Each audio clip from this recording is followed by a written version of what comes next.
할렐루야. 9월 17일 금요일 새벽 기도를 시작하도록 하겠습니다. 사도신경으로 우리의 신앙을 고백하시겠습니다. 나는 전능하신 아버지 하나님 천지의 창조주를 믿습니다. 나는 그의 유일하신 아들 우리 주 예수 그리스도를 믿습니다. 그는 성령으로 잉태되어 동정녀 마리아에게서 나시고 본디오 빌라도에게 고난을 받아 십자가에 못 박혀 죽으시고 장사된 지 사흘 만에 죽은 자 가운데서 다시 살아나셨으며 하늘에 오르시어 전능하신 아버지 하나님 우편에 앉아 계시다가 거기로부터 살아있는 자와 죽은 자를 심판하러 오십니다. 나는 성령을 믿으며 거룩한 공교회와 성도의 교제와 죄를 용서받는 것과 몸의 부활과 영생을 믿습니다. 아멘. 찬송가 276장 찬양하시겠습니다. 찬송가 276장입니다.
오늘 우리 주신 하나님 말씀은 구약성경 사사기 20장 17절부터 28절까지 말씀입니다.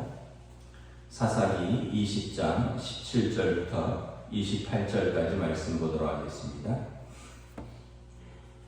다 찾으신 줄 알고 저와 여러분들이 한 절씩 교도하도록 하겠습니다. 사사기 20장 17절부터 28절입니다.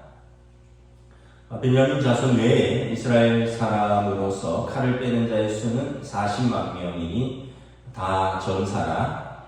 이스라엘 자손이 일어나 베델에 올라가서 하나님께 여쭈어 이르되 우리 자손 중에 누가 먼저 올라가서 베냐민 자손과 싸우리까 하니 여호와께서 말씀하시되 유다가 먼저 갈지니라 하시니라. 이스라엘 자손이 아침에 일어나 기브아를 대하여 진을 치니라. 이스라엘 사람이 나가 베냐민과 싸우려고 전열을 갖추고 기브아에서 그들과 싸우고자 하매 베냐민 자손이 기브아에서 나와서 당일에 이스라엘 사람 22,000명을 땅에 엎드러뜨렸으나 이스라엘 사람들이 스스로 용기를 내어 첫날 전열을 갖추었던 곳에서 다시 전열을 갖춥니다. 이스라엘 자손이 올라가 여호와 앞에서 저물도록 울며 여호와께 여쭈어 이르되 내가 다시 나아가서 내 형제 베냐민 자손과 싸우리까 하니 여호와께서 말씀하시되 올라가서 치라 하시니라. 그 이튿날에 이스라엘 자손이 베냐민 자손을 치러 나아가매 베냐민도 그 이튿날에 기브아에서 그들을 치러 나와서 다시 이스라엘 자손 18,000명을 땅에 엎드려뜨렸으니 다 칼을 빼는 자였더라. 이에 온 이스라엘 자손 모든 백성이 올라가 베델에 이르러 울며 거기서 여호와 앞에 앉아서 그날이 저물도록 금식하고 번제와 화목제를 여호와 앞에 드리고 이스라엘 자손이 여호와께 물으니라. 그때는 하나님의 언약궤가 거기 있고 아론의 손자인 엘라살의 아들 비느하스가 그 앞에 모시고 섰더라.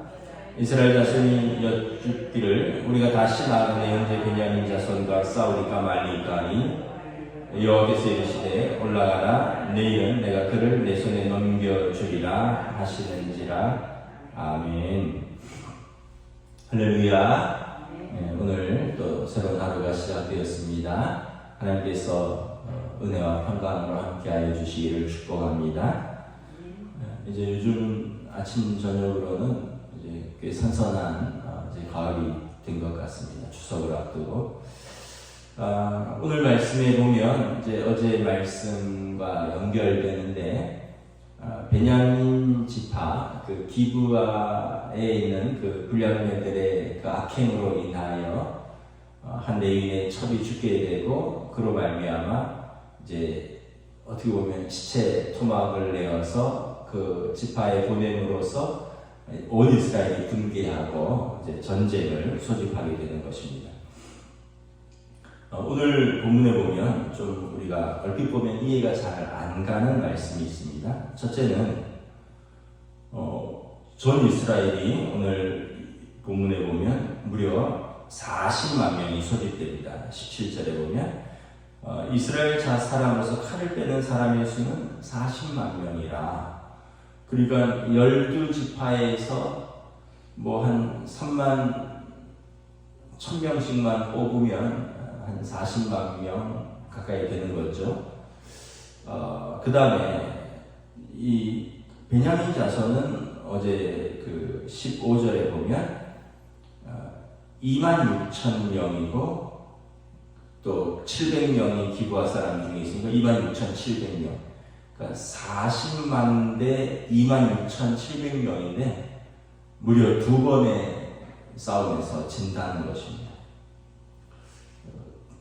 이제 이런 걸 보면 우리가 전쟁은 반드시 숫자만으로 되는 것은 아니다라는 것을 알 수 있고 또 하나 좀 이상한 것은 뭐냐 하면 18절에 보면 이스라엘이 전쟁에 나가기 전에 12지파가 하나님께 묻습니다. 우리 중에 누가 먼저 올라가서 베냐민 자손과 싸우리까 하니까 하나님께서 유다가 먼저 갈지니라 했는데 첫 번째 전쟁에서 21절에 보면 당일에 이스라엘 연합군이 22,000명이 땅에 엎드려졌습니다.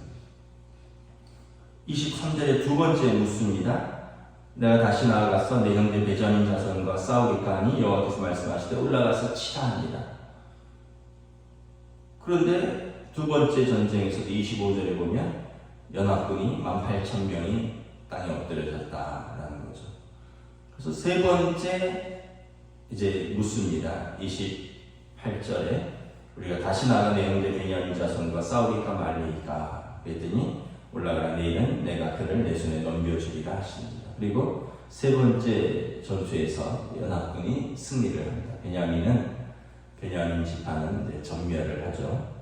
우리가 여기서 잘 이해가 안 가는 게 아니 하나님께서 싸우라고 해서 싸웠는데 왜 첫 번째 전투에서 이렇게 대패를 하느냐라는 거죠. 40만 대 26,700명인데 22,000명이 먼저 죽고 두 번째 또 하나님의 뜻을 물었는데 제가 이렇게 좀 주석을 찾아보니까 이제 신학자들이 이렇게 해석을 했습니다. 첫째는 뭐냐 하면 자기 뜻을 정해놓고 하나님께 물었다는 거예요. 여러분 18절에 보세요. 우리 중에 누가 먼저 올라가서 베냐민 자손과 싸우리까? 이미 싸우기로 작정하고 군사 다 모아놓고 그리고 하나님한테 우리 싸울 겁니다. 이렇게 통보하는 거라는 거죠. 그리고 나서 자기들이 한 기도니까 하나님이 아마 제비를 뽑았던 것 같아요. 그래서 12지파가 제비를 뽑았는데 유다 지파가 제비를 뽑혔던 것 같습니다. 그래서 유다 지파가 먼저 나아가라. 근데 이제 베냐민 지파는 우리가 알다시피 이제 죽자 살기로 이제 자기 지파 혼자서 싸우는 거고, 이스라엘 연합군은 어떤 그 시체 토막 사건에 대한 어떤 분노, 그런 의분은 있었는데 굳이 남의 지파에서 일어난 어떤 한 일 갖고 죽자 살자 싸울 이유가 없었던 것 같아요. 그러니까 여러분 등치 크다고 다 이기나요? 죽자 싸자 덤비는 사람이 이기는 거죠. 여러분 힘이 있어도 막 조그만 사람인 것 같아도 뭐 물어뜯고 안 되면 짱돌 짚고 이런 사람을 이길 수가 없는 거죠. 죽자 살자 싸우는 사람 어떻게 이깁니까? 핵심은 뭐냐면 자기 뜻을 다 정해놓고 하나님께 물었다는 거예요. 두 번째도 마찬가지입니다.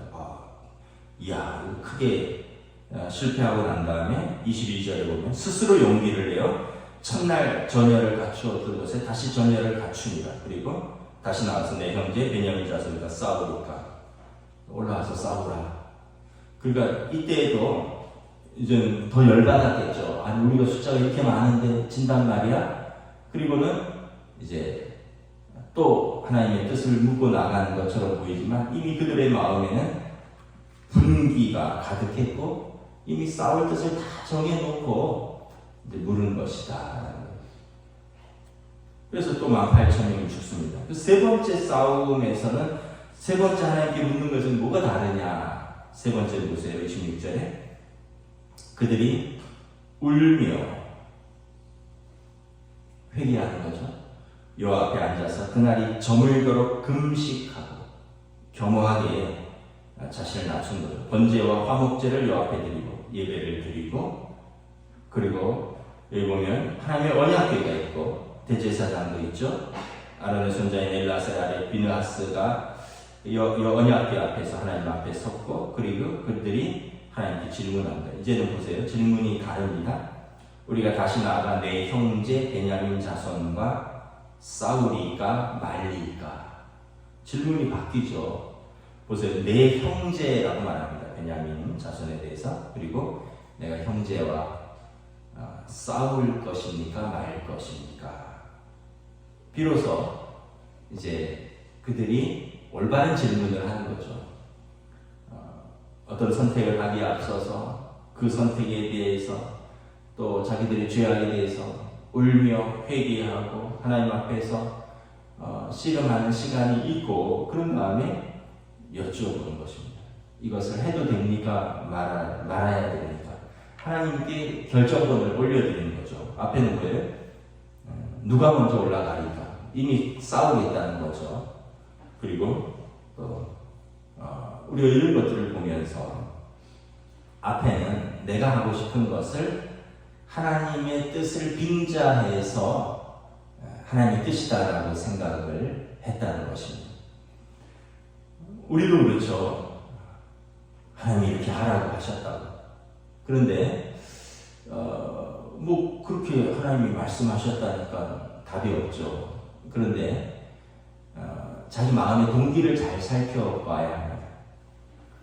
보통 사람들이 어떤 선택을 하냐 하면 내가 하고 싶은 것, 내가 좋아하는 것, 내가 중요하다고 생각하는 것을 마음에 붙이면 그게 이제 기도할 때 자기 몰입이라고 그러잖아요. 자기 문제에 깊이 몰두하면 그러면은 이제 자기가 생각한 것을 하나님의 뜻이라고 확신하게 됩니다. 하나님 그렇게 말씀하셨다는 거예요. 그런데 여러분, 기도라는 게 뭘까요? 기도는 내 뜻을 하나님의 뜻으로 포장해서 관철시키는 게 아니라 내 뜻을 가지고 하나님께 나왔는데 기도하면서 하나님의 뜻을 깨닫고 알고 내 뜻을 하나님의 뜻에 맞추어가는 게 기도입니다. 그러니까 여러분 기도 안 해도 되는 것은 뭐냐면 본능적인 것이 또 누구나 선택할 수 있는 것들은 기도 안 해도 다 할 수 있습니다. 내가 좋아 보이고 욕심의 정욕, 안목의 정욕, 이생의 자랑 좋아 보이고 하고 싶고 다 하고 그런 것들은 굳이 기도 안 해도 나오는 결정이. 그런데 신앙이니까 그래도 기도라도 해보자. 근데 그 마음을 바꿀 생각이 없는 거죠. 그리고는 내가 기도됐으니 하나님의 뜻이다 라고 생각을 한다는 거예요. 근데 여러분 기도하면 본능적인 것을 거스릅니다. 내가 기도하기 전에는 이게 하고 싶었어요. 또 이게 좋아 보였어요. 그런데 기도를 하다 보니까 그래도 신앙인으로서 그래도 이게 가족에게 나 혼자 좋다고 이렇게 해서 우리 가족들에게 불편함을 주면 되겠느냐. 나 혼자 좋다고 나에게 중요하다고 해서 내 이웃에게 피해를 주거나 불편함을 주겠느냐. 이 나 혼자 좋고 나 혼자 좋다고 하고 싶다고 해서 이게 다른 사람들이 볼 때 저게 예수 믿는 사람의 이기적인 행동 아니냐. 이런 것들이 기도하면서 생각나게 돼요. 기도하기 전에는 내 열망이 있어요. 내가 그걸 하고 싶어요. 또 그게 좋아 보여요. 마음에 그게 가득 차 있어요. 그러니까 굳이 기도 안 해도 그런 결정은 누구나 다 할 수 있는 겁니다. 내가 좋아 보이고 내가 하고 싶고 나한테 중요하다 생각되는 거. 근데 기도하면 내가 좋아 보여도 그만둘 수 있습니다. 내가 하기 싫어도 때로는 그것이 하나님과 이웃을 향하여 더 옳다고 생각되면 그것을 하기 싫은 것을 선택할 수도 있습니다. 나에게 중요한 것 같지만 기도하면서 포기할 수도 있는 것입니다. 이게 여러분 기도하면 진짜 기도하면서 하나님의 뜻을 묻는 사람의 자세인 거예요. 우리가 대부분 그렇습니다. 다 선택을 하는데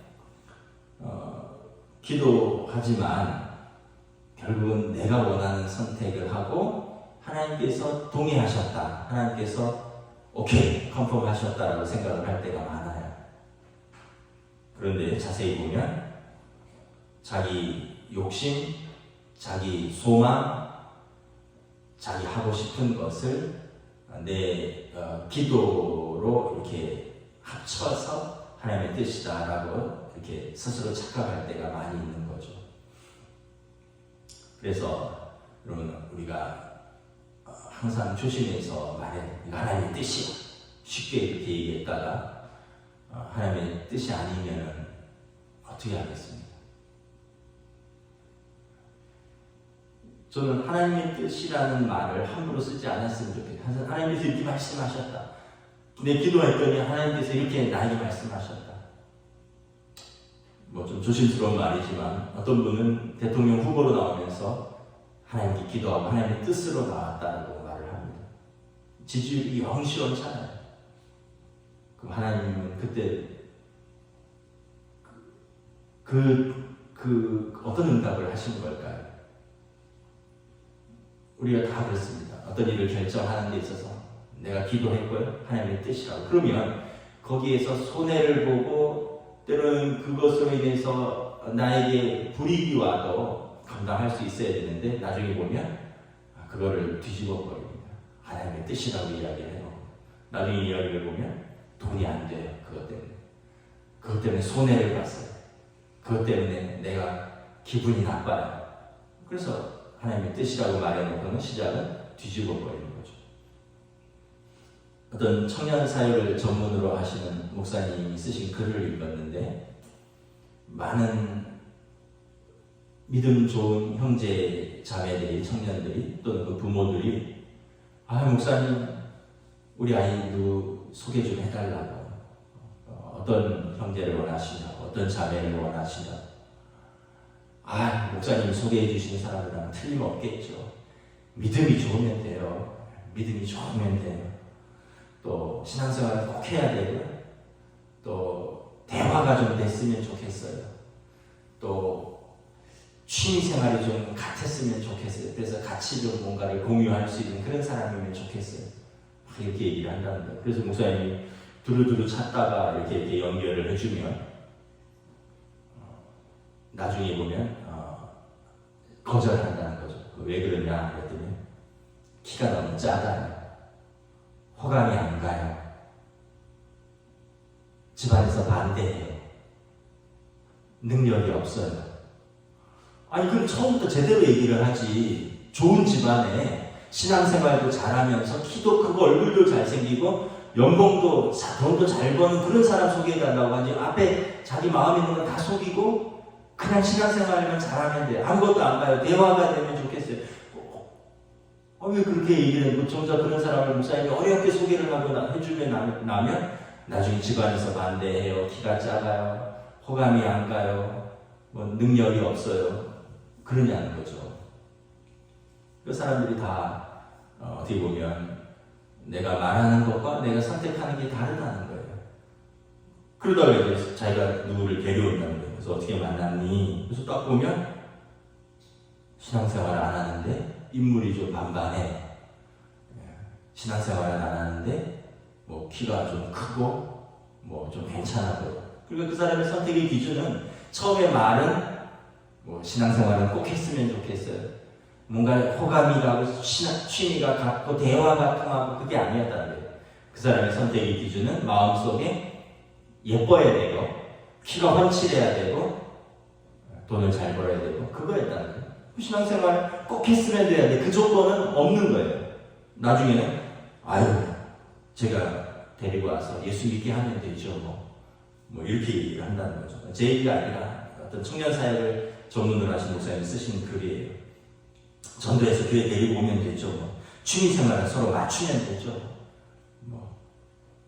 그래서 처음에 얘기했던 조건들을 스스로 무시하는 사람들이 많다는 거죠. 결국은 내가 말하는 것과 내가 선택하는 게 다르다는 거죠. 내가 선택하는 것은 진짜 내 마음에 있는 것. 내가 말하는 것은 내 마음에 있는 게 아니에요. 그냥 내가 소망하는 것, 내가 이랬으면 좋겠다라고 하는 나의 그냥 바램들을 내가 선택하는 것은 진짜 내 마음에 쌓여 있는 것입니다. 진짜 내가 하고 싶은 것이. 그래서 우리 신앙인들이 중요한 것은 뭐냐면 기도한다고 하고 하나님의 뜻을 함부로 말하지 말고 내가 말하는 것이 하나님의 뜻과 맞는가, 그리고 이것을 우리가 일치시켜 나가는 것이 진짜 신앙생활이라는 거죠. 그래서 아이들이 다 알아요. 우리 아이들이, 우리 엄마는, 우리 아빠는 많은 신앙생활 잘하라고 그러지만 제일 중요한 건 공부야, 공부. 우리 엄마 그렇게 신앙적인 것 같이 하지만 진짜 중요한 건 돈이야, 돈. 그러니까 우리 아이들이 다 안다니까요. 말을 안 할 뿐이지. 크고 나면 이제 아이들이 아마 부모에게 그렇게 직접 말을 할 수도 있을 것입니다. 아니면 부모니까 말은 못할지라도 그렇게 믿는 하나님을, 그렇게 믿는 신앙생활은 부모를 봤기 때문에 나는 안 알겠다, 이렇게 나올 수가 있는 것입니다. 그래서 우리는 우리가 하고 싶은 것을 하나님의 뜻이라고 말하는 게 아니라 먼저 회개하고 또 하나님 앞에 씨름하는 작업이 필요합니다. 여러분 생각해 보세요. 이스라엘 12지파가 한 지파와 싸우고 그 지파를 진멸시키려고 하는데 아예 군사를 다 소집을 해버린 거죠. 누가 먼저 싸울 것인가? 그게 아니라 어떻게 보면 형제잖아요. 형제가 형제를 치는 것 아닙니까? 그들의 죄악이 관영했지만 우리에게도 죄악이 있는 거죠. 형제가 형제를 뽑아내려고 할 때 거기에 눈물이 없어서야 되겠습니까? 거기에 깊은 고민이 없고 거기에서 회개가 없고 거기에서 하나님 앞에서 진지한 그런 게 없는 상태에서 냅다 누가 먼저 올라갈 것입니까? 거기에 대해서 하나님이 기뻐하시는 결정이라고 보겠습니다. 결국은 형제가 싸우면 어떻게 됩니까? 서로 물고 뜯으면 서로 망한다고 했잖아요. 이스라엘 연합군도 어떻게 됐습니까? 22,000명 처음에 죽었죠. 18,000명 죽었죠. 4만 명이 죽었습니다. 그리고 세 번째 전투에서도 또 죽었겠죠. 베냐민 지파는 전멸합니다. 26,700명이 전멸합니다. 합쳐서 여러분 좋기 7만 명, 8만 명이 죽은 것입니다. 그 전쟁을 앞두고 하나님 앞에서 울며 회개하며 기도하는 모습이 별로 없었다는 거죠. 이미 자기가 다 결정해 놓고 했다는 것입니다. 말씀을 정리하도록 하겠습니다. 우리는 먼저 하나님 앞에서 올바른 기도를 해야 됩니다. 그리고 우리가 어떤 것을 하기에 앞서서 우리가 하나님 앞에서 가슴을 치고 회개하고 겸손하게 하나님의 뜻을 묻는, 내가 하고 싶은 건, 내가 마음에 강렬한 욕망, 이건 기도 안 해도 다 할 수 있는 것이고요. 그래서 기도하면서 정말 하나님의 뜻이라면 내가 하고 싶은 것도 그만둘 수 있는 용기가 있어야 되고, 정말 하나님의 뜻이라면 내가 하기 싫은 것도 할 수 있는 용기가 있어야 된다는 거죠. 그럴 때 진짜 여러분 그 하나님의 뜻을 통하여 진짜 모든 것이 합력하여 선을 이루는 것인 줄 믿습니다. 저와 여러분들이 기도하는 척만 하지 말고 순종, 작은 순종, 내 선택을 하나님 앞에서 작은 거지만 바꿔나갈 수 있는, 오늘 하루 바꿔나갈 수 있는 말씀을 듣고 깨닫고 기도했으면 그 선택을 세상적인 선택, 내 욕심의 선택에서 하나님의 선택으로 진짜 작은 것 하나하나 순종하면서 나아가는 사람이, 우리 진짜 기도하는 사람이요 진짜 신앙인인 줄 믿습니다. 기도하겠습니다. 하나님 은혜를 감사합니다. 오늘 이스라엘 연합군과 베냐민의 전투를 앞두고 그들이 이미 전투를 다 결정하고 형식적으로 하나님께 기도하는 것 같지만 결국은 그들의 결정, 그들이 하나님 앞에서 진지하고 회개하고 고민하며 형제가 형제를 치는 것에 대한 올바른 질문, 우리가 내 형제 베냐민과 싸우리까 말리까, 세 번째 기도에서 올바른 기도를 드렸던 것처럼 우리의 삶에서도 우리가 하고 싶은 선택이 있지만 그곳에 하나님의 뜻이라는 명분을 갖다 붙이는 것이 아니라 내가 하고 싶은 것, 내가 원하는 것, 내 마음에 열망이 가득한 것이 있지만 진짜 이것을 해도 되는지 말아야 되는지 알기 여쭙고, 그리고 하나님의 뜻이라면 우리가 하고 싶은 것을 하지 않을 수도 있는 순종, 내가 하기 싫은 것을 할 수도 있는 순종, 믿음이 있기를 원합니다. 오늘 하루도 우리가 하루하루 선택으로 오늘을 시작하는데 우리의 선택 가운데 하나님이 기뻐하시는 순종과 믿음이 있을 수 있도록 성령님 인도하여 주시옵소서.